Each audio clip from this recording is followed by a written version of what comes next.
Ya dan pemirsa kita lanjutkan dialog bersama Mas Al-Araf. Mas Al-Araf masih bersama kami ya? Ya, Ya, baik Mas tadi kan disebutkan bahwa sebelum kita ke sengketa Natuna Utara bahwa hanya ada tinggal 11 bulan efektifnya seorang Panglima Yudo Margono untuk bertugas begitu. Nah menurut Anda, apakah dengan visi misi yang ada tadi, ada 4 soal SDM juga, kemudian ada alutsista dan kesiapan untuk operasional, ini semua dapat diwujudkan hanya dalam waktu 11 bulan? ya tentu harapan publik itu dapat diwujudkan ya, meski itu sesuatu yang agak panjang dan prosesnya rumit. Karena untuk membangun 4 tadi itu membutuhkan energi yang luar biasa. Tapi sebagai tahap awal, Pak Yudo bisa melakukan itu dengan secara bertahap ya, skala prioritas apa yang akan dilakukan dan dipilih oleh Pak Yudo untuk 1 tahun ini. Ada satu hal dari agenda dia yang menurut saya menjadi sangat penting, yaitu memaksimalkan Komando Gabungan Wilayah Pertahanan sebagai bagian untuk mengantisipasi beragam ancaman yang terjadi. Kita tahu dinamika ancaman secara geopolitik hari ini itu bisa kita lihat berbagai persoalan konflik Rusia, Ukraina, dan Indonesia menghadapi persoalan konflik Laut Cina Selatan dan soal Natuna, sehingga Kogab diharapkan bisa menjadi kesatuan yang terintegrasi untuk menghadapi beragam ancaman yang ada. Nah, gagasan tentang Kogab-Wilhan ini tidak jauh berbeda dengan keinginan untuk membangun apa yang disebut dengan integrated armed forces itu ya, di mana 3 kekuatan matra, angkatan laut, angkatan darat, dan angkatan udara menjadi kesatuan yang terintegrasi untuk menghadapi beragam ancaman yang berkembang dari eksternal dengan membangun strategi pertahanan yang pelapis ya. Dengan gagasan strategi yang defensif aktif, tentu pertahanan Indonesia diharapkan dengan strategi pertahanan pulau terluar bisa memaksimalkan kemungkinan ancaman yang terjadi dari eksternal, khususnya terutama dalam menghadapi konflik Laut Cina Selatan. Nah, agenda Pak Yudo di poin ketiga adalah meningkatkan kapasitas Kogab-Wilhan tadi. Menurut saya itu sesuatu yang tepat karena membangun integrated armed forces ini bukan pekerjaan yang mudah dan membutuhkan keseriusan untuk bekerja secara terkoordinasi dan terintegrasi. Berikutnya tentu di luar 4 agenda yang disampaikan oleh Pak Yudo, karena jabatannya adalah hanya 1 tahun, ada agenda krusial yang menjadi sangat penting dalam setahun ini untuk dilakukan, yakni bagaimana memastikan TNI untuk netral dan tidak terlibat dalam kehidupan politik praktis. Karena kita tahu Mas, tahun ini adalah kita memasuki tahun pemilu dan tolak tarik kepentingan pemilu cukup sangat kental di tahun pemilu. Dan seringkali godaan-godaan eksternal itu mencoba menarik TNI untuk terjun dalam kehidupan politik praktis, begitu juga dengan Polri. Nah, menjadi penting buat Pak Yudo memastikan bahwa komitmen dia dan prajuritnya untuk tidak terlibat dalam kehidupan politik praktis, karena hal itu bertentangan Undang-Undang TNI Nomor 34 2004, di mana di dalam undang-undang tersebut TNI dilarang untuk berpolitik. Kalau itu bisa dilakukan dalam 1 tahun ini, itu sudah suatu hal yang baik. Bagaimana Pak Yudo melakukan konsolidasi internal dan memastikan prajurit TNI tidak Ya, berpolitik praktis. ya jadi penting sekali ya untuk mengawal bahkan sampai untuk sampai nanti di Pilpres 2024. Nah, namun mungkin karena berhentinya nanti akan selesainya di akhir tahun depan, ya tentunya harus ada penerusnya lagi yang bisa menjaga itu ya TNI agar tetap di luar dari politik praktis. Nah, kita kembali lagi ke yang soal Natuna Utara. Nah, bagaimana TNI harus bersikap dan langkah seperti apa yang harus dilakukan oleh seorang Yudo Margono ketika menghadapi sengketa dengan Cina di Laut Cina Selatan, khususnya di Natuna Utara, karena seringkali justru malah angkatan laut kita berpapasan dengan angkatan laut Cina, lalu seperti kayak udah mau adu tembak begitu. Nah, ini apa saja yang harus dilakukan? Lobby seperti apa atau komunikasi seperti apa yang harus dibangun? Ya, pertama Indonesia harus membangun diplomasi pertahanan yang baik, khususnya diplomasi laut yang baik, karena diplomasi pertahanan menjadi bagian tumpuan untuk melakukan kerja-kerja yang lebih preventif dan kerja-kerja yang lebih persuasif sehingga kemungkinan terjadi konflik diharapkan bisa dihindari. Tetapi jika kemudian terjadi realitas seperti beberapa kasus di Natuna, di mana kapal perang kita seringkali berbenturan dengan kapal perang asing, khususnya Tiongkok, itu tentu seluruh kapal perang yang dimiliki oleh Indonesia harus siap dalam situasi dan kondisi apapun. Maka peningkatan kekuatan kapasitas kapal perang di Indonesia perlu dilakukan. Skala prioritas tahun ini maka menjadi penting untuk meningkatkan kekuatan kapasitas pengadaan alutsista untuk kebutuhan Angkatan Laut. Apalagi hal itu sejalan dengan visi maritim Presiden Jokowi yang menginginkan pembangunan maritim security. Kita tahu bahwa kapal perang kita dan kapal selam kita masih jauh dari ideal gitu. Untuk kapal selam aja kita harusnya memiliki sampai 2024 ini 12 gitu. Tapi kita belum sampai ke level itu gitu. Kita masih sangat terbatas dan yang sebagian tenggelam, rusak dan sangat tua. Nah, pengadaan kapal perang itu menjadi sangat penting. Baik, Mas Al-Araf, jika memang harus mengadakan kapal perang yang baru, apakah itu kapal selam?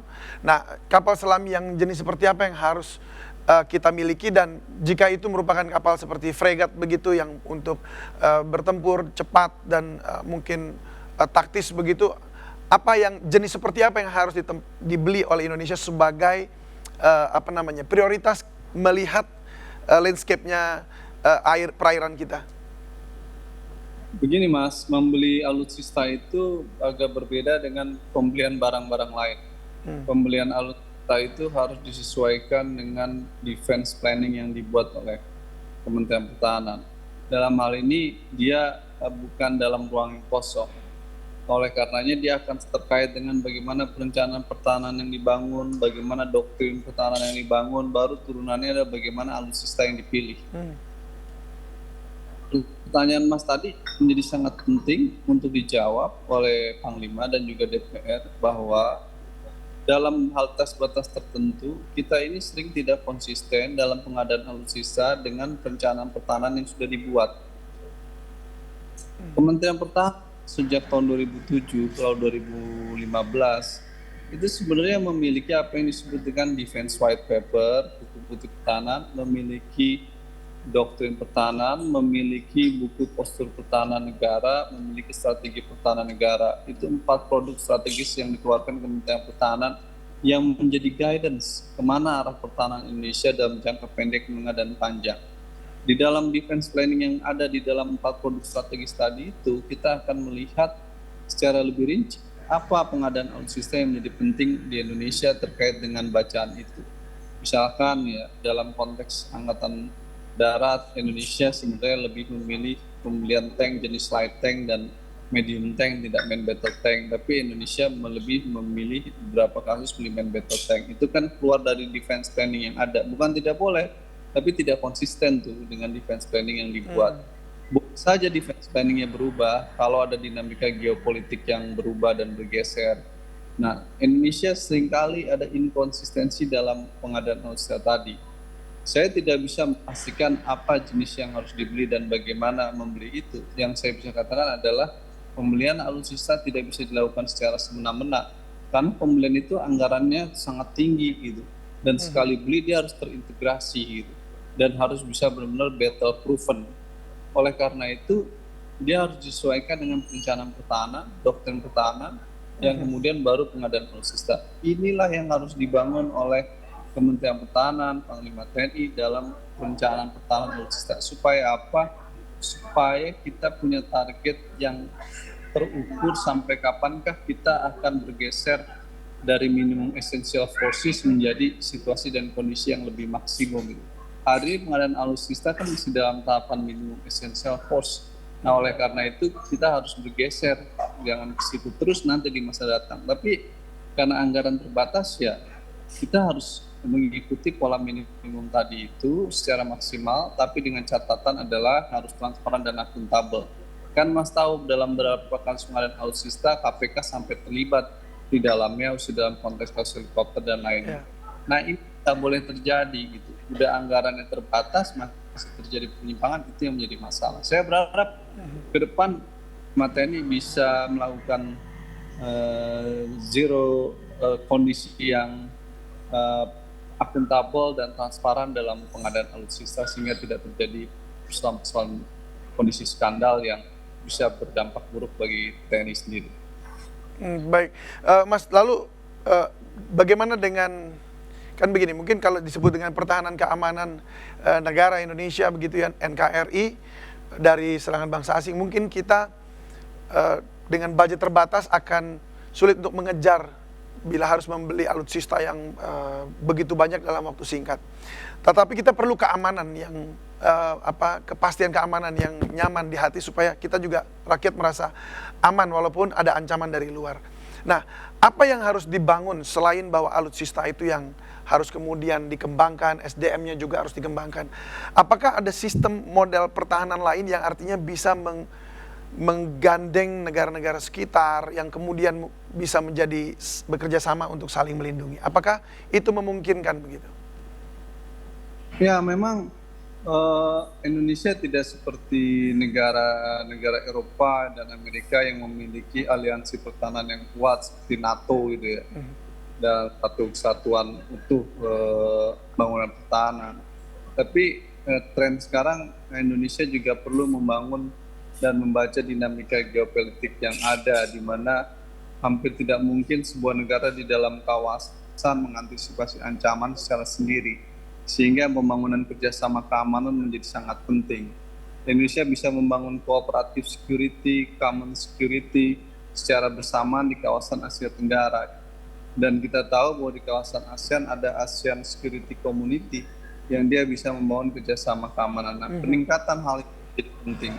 Persis misalkan kerjasama Indonesia dan Malaysia dan beberapa negara lainnya untuk mengantisipasi wilayah Selat Malaka dari beragam perompakan dan lain sebagainya, itu bisa dilakukan gitu di tengah keterbatasan yang ada. Yang kedua, pembangunan kerjasama wilayah perbatasan juga menjadi penting antara beberapa negara kawasan di Asia Tenggara, dan kita tahu Indonesia memiliki persoalan terkait dengan wilayah perbatasan ya. Di antara Indonesia dan Malaysia kita masih memiliki sengketa Ambalat yang sampai sekarang belum selesai itu. Nah, ini menjadi persoalan. Nah, diplomasi pertahanan menjadi sangat penting untuk memastikan ruang-ruang komunikasi terjadi, dan pada saat bersamaan kerjasama keamanan juga menjadi sangat penting. Kita bisa membangun cooperative security dan common security di wilayah kawasan Asia Tenggara dengan membangun kerjasama keamanan beberapa negara lain. Walau itu sifatnya tidak terlalu kuat seperti NATO atau membangun aliansi pertahanan dan lain sebagainya, tapi itu sangat mungkin dan sudah terjadi, perlu ditingkatkan. Baik, saya rasa betul sekali memang kita perlu untuk bekerja sama dengan negara-negara lain di tengah zaman yang sekarang ini ya, di teknologi yang canggih yang dibutuhkan juga untuk keamanan satu dengan yang lain. Saling bekerja sama dan kolaborasi tentunya. Terima kasih pengamat militer Al-Araf. Salam sehat selalu, Mas. Salam, terima kasih Mas. Ya, selamat sore. Sore. Ya, pemirsa, Breaking News MNC News masih akan kembali usai jeda berikut, tetaplah bersama kami.